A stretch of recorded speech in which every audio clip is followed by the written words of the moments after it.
We, the people, are not going to allow our legal votes that are cast be disenfranchised by an illegal ballot. We simply want every legal vote to be counted. These were the most common claims heard amongst the thousands of Trump supporters who marched through the streets of D.C. on Saturday.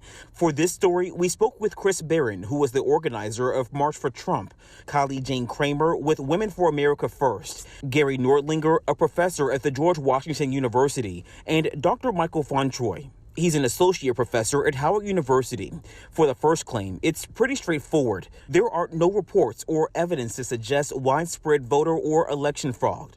But what about this one? When they're finding boxes of hundreds of thousands of votes across the country that 100% are all for Joe Biden. I'm not sure on the different specifics, but when they're 100% for one candidate, it just statistically, that is very almost improbable to happen. No. Listen.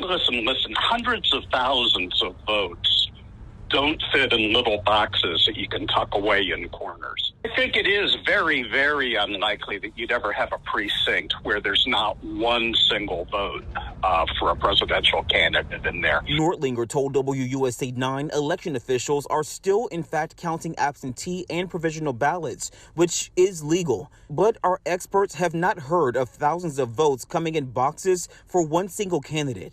Now, here's another claim. There's a process. Al Gore didn't concede until December 13th. This was back in 2000, and it requires some context. Dr. Fontroy explained Gore did concede on election night, but as the night wore on, there were some questions over the count in Florida. Gore rescinded his concession and eventually conceded again on December 13th that year. The real big difference between then and now is in 2000, we're talking about one state. Here, we're potentially talking about multiple states, none of which were as closely contested in 2020 as Florida was contested in 2000. Still, President Trump's supporters are standing their ground. Organizers we spoke with said that they'd be okay with losing once all legal votes are counted and legal matters are resolved. In Washington, Michael Quander, WUSA 9.